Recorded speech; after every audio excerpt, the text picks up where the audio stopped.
Hola, soy Carmen, residente de reumatología del Hospital Marina Baixa, y os voy a hablar sobre la enfermedad pulmonar intersticial y la artritis reumatoide. Primero, una pequeña introducción sobre qué es la artritis reumatoide. Como todos sabemos, es una enfermedad autoinmune sistémica que se caracteriza por una sinovitis erosiva que es simétrica y crónica.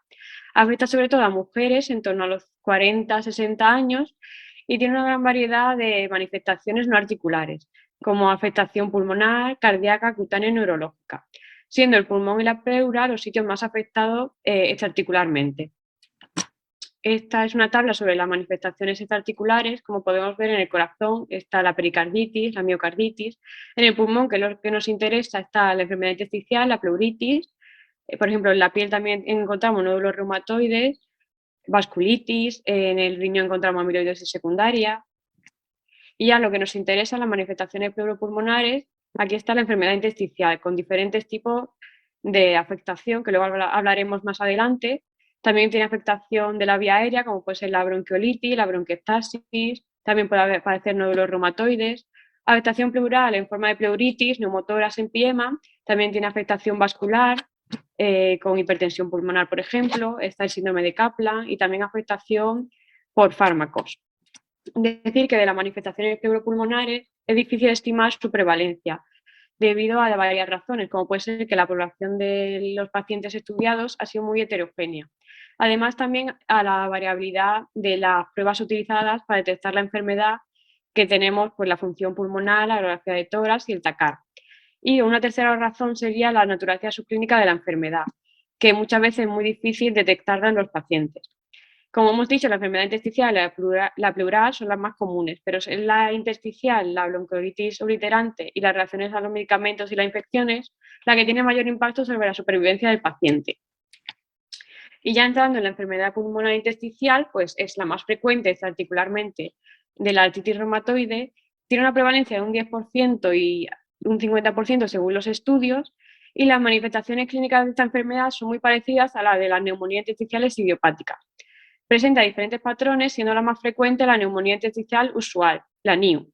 Pero también nos encontramos con la no específica, la neumonía organizada, la neumonía intersticial linfocítica, la intersticial descamativa y la intersticial aguda.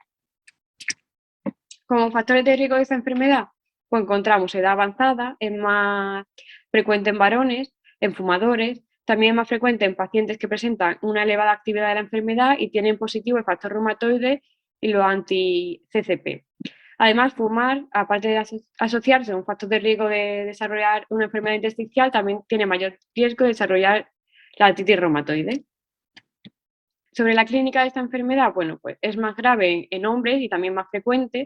Suele aparecer en torno a los 50-60 años y suele ser en forma de disnea y torno productiva. Es raro el dolor torácico y la fiebre.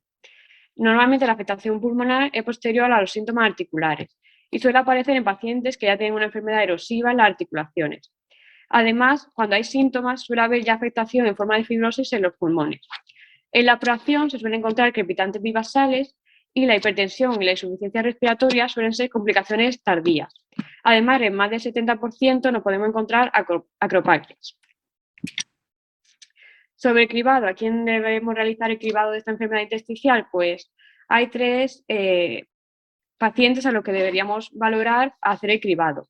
Primero, a pacientes que presenten una clínica respiratoria en forma de tos o disnea de más de 3 meses de evolución. Una segunda opción serían los pacientes que en la ocultación pues, encontramos crepitantes de tipo velcro. Y la tercera opción serían pacientes que, aunque no presenten síntomas y la ocultación sea normal, tengan una puntuación mayor o igual de 5 puntos, valorando los siguientes ítems. Como vemos aquí, pues una edad mayor o igual de 60 años, que sean varones, que sean fumadores, una duración de la enfermedad de más de 5 años, que tengan una actividad de la enfermedad alta o que presenten una serología positiva. La evaluación de estos pacientes pues, se realiza con pruebas de laboratorio que nos pueden ayudar a descartar otras causas, como puede ser una leucocitosis, que nos puede orientar más a una infección, una leucopenia, a que haya una afectación secundaria a un medicamento. También nos permite valorar el factor reumatoide y los ACPA y los autoanticuerpos. Luego tenemos otra herramienta que son las pruebas de función pulmonar, que normalmente cuando hay afectación suele presentar un patrón restrictivo con disminución de la capacidad de difusión del monóxido de carbono. Incluso esto puede estar alterado aunque el paciente no presente síntomas.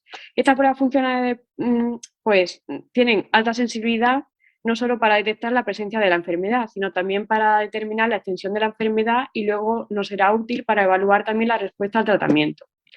Y luego finalmente tenemos el lavado broncoalveolar, que cuando hay enfermedad normalmente está alterado, pero no es específico. Y cuando hay predominio de los neutrófilos suele indicar que la afectación intersticial es de tipo del patrón de NIU. Y cuando hay predominio linfocítico, normalmente el patrón es NINE o de neumonía organizada. Luego tenemos las pruebas de imagen. Destacamos aquí la radiografía de tórax, que se caracteriza por presentar opacidades en vidrio esmerilado bivasales, cambios reticulares y nodulares y panal de abeja. En la enfermedad avanzada se encuentra agrandamiento de las arterias pulmonares centrales y atenuación de los vasos periféricos. Y esto también nos orienta más a que el paciente está desarrollando una hipertensión pulmonar. Y luego tenemos el TACAR, que las anomalías más graves y más extensas se presentan en pacientes varones, que presentan una enfermedad articular deformante grave y tienen títulos elevados de factor reumatoide. Como hemos dicho, el patrón más frecuente es el NIO. Y en este patrón pues, nos encontramos opacidades reticulares subpleurales basales, bronquiostasias por tracción y panal de abeja. En general, los hallazgos del TACAR pues, se relacionan bien con los hallazgos patológicos. Y como vemos aquí en la imagen de la derecha, tenemos el panal de abeja y las bronquiostasias.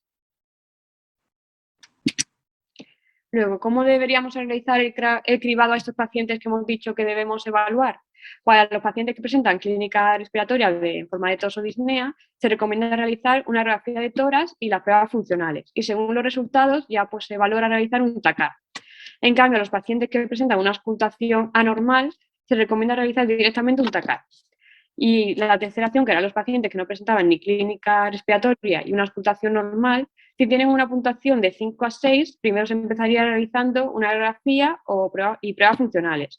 En cambio, si tienen una puntuación mayor o igual a 7, directamente también TACAR. Y el diagnóstico de esta enfermedad pues, se llega mediante la clínica compatible y una prueba de función pulmonar alteradas, que recordamos que era patrón restrictivo y anormalidad en el intercambio de gases. Y además se llega también el diagnóstico con los hallazgos del TACAR, también descartando otras opciones, otras afectaciones secundarias que causarían la enfermedad, como puede ser excluyendo la infección, la toxicidad pulmonar por fármacos y la malignidad. Se recomienda valorar a estos pacientes en un equipo multidisciplinar y sobre todo también detectar el patrón de enfermedad intersticial que presenta el paciente mediante el TACAR o la biopsia, pero es verdad que la biopsia raramente se realiza. El diagnóstico diferencial, como hemos dicho, que debemos excluir otras causas, pues son las causas que provoquen enfermedad intersticial, como pueden ser los fármacos, una infección oportunista, una neumonitis por hipersensibilidad, la insuficiencia cardíaca, una aspiración, malignidad y otras causas inflamatorias. El tratamiento de estos pacientes, pues como medidas generales, primero, dejar de fumar.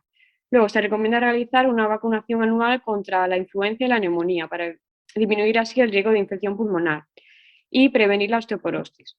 El pilar de tratamiento son los corticoides y los inmunosupresores, como el micofenolato, la cetoprina y la ciclofosfamida.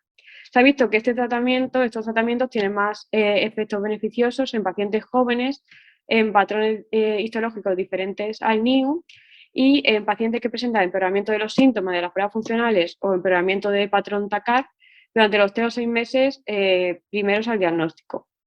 La dosis habitual de prednisona es de 0,5 miligramos kilogramos por día y no se recomienda superar los 60 miligramos al día. Además, también tenemos para el tratamiento los agentes antifibróticos, que sobre todo se utilizan en pacientes que presentan una enfermedad fibrótica progresiva. Y en pacientes que presentan enfermedad fulminante hay que utilizar corticoides, pero a altas dosis. Y además también se puede introducir inmunosupresores. Y como última opción tenemos el trasplante pulmonar. Decir que hay nuevas terapias para tratar esta enfermedad, como puede ser el rituximab, el anti-TNF, la Batacel y el tocilizumab. Pero estos tratamientos son de segunda línea. Decir que sobre la Batacel y el rituximab se ha visto que tienen un gran beneficio en los pacientes con artritis reumatoide y enfermedad intersticial. El manejo de estos pacientes, bueno, pues estos pacientes se van a tratar de una forma diferente según la clínica que tengan. Si un paciente está estable y no tiene clínica, Se recomienda reevaluarlo a los 3 o 6 meses con pruebas funcionales. Si tienen una causa irreversible, actuar sobre esa causa, y los pacientes que presenten clínica o tengan una progresión rápida de la enfermedad, se recomienda iniciar directamente el tratamiento con corticoides y, si fuera necesario, inmunosupresores. Y luego evaluar la respuesta de este tratamiento con las pruebas funcionales. Y vamos a monitorizar estos pacientes al mes o a los 3 meses, evaluando la clínica, realizando una radiografía de tórax o TACAR y con las pruebas funcionales, que era lo que más sensibilidad nos daba para detectar la progresión de la enfermedad y también la respuesta al tratamiento. Además, debemos realizar una monitorización de los efectos adversos, evaluando también la toxicidad hematológica y hepática, la toxicidad pulmonar. Sobre todo, esta toxicidad teniendo en cuenta si el paciente está tomando inmunosupresores. Y si el paciente está tomando ciclofosfamida, también es importante evaluar la toxicidad renal. Luego aquí os traigo un artículo reciente sobre el metotrexate y la enfermedad intersticial pulmonar. Esto es un estudio danés que evaluaba el efecto que tenía este fármaco en los pacientes con enfermedad intersticial y artritis reumatoide. Y se vio que este fármaco pues, no creaba un mayor riesgo de enfermedad intersticial ni insuficiencia respiratoria en comparación con otros pacientes que no estaban tomando metotrexate o estaban tomando otros fármacos que también tenían toxicidad pulmonar. Además, se vio en el seguimiento al año, a los 5 años y a los 10 años que no había mayor riesgo de desarrollar esta enfermedad. Incluso se encontró que había menor riesgo de desarrollar insuficiencia respiratoria al año y a los 5 años. Eso sí, como era de esperar, sí que había más incidencia de enfermedad intersticial en los pacientes que presentaban artritis reumatoide en comparación a la población general.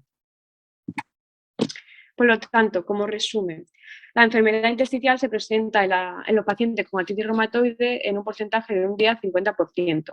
Como factores de riesgo tenemos artritis reumatoide severa, es más grave en varones, en edad avanzada, tabaquismo y que presenten factor reumatoide y ACPA positivos.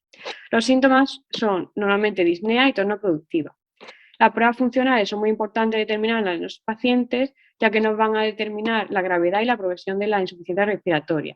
Como hemos dicho, era típico encontrar un patrón restrictivo y alteración de la transferencia de los gases. El TACAR también es útil para determinar el patrón radiográfico y la extensión de la enfermedad. El diagnóstico se consigue mediante la clínica, las pruebas funcionales y el TACAR. El tratamiento de estos pacientes se realiza sobre todo utilizando los corticoides y agregando, si es necesario, un agente inmunosupresor. El control de la respuesta al tratamiento se consigue mediante la clínica, la radiografía de tórax y el TACAR, y sobre todo con las pruebas funcionales, al mes y a los 3 meses. Y eso es todo. Muchas gracias.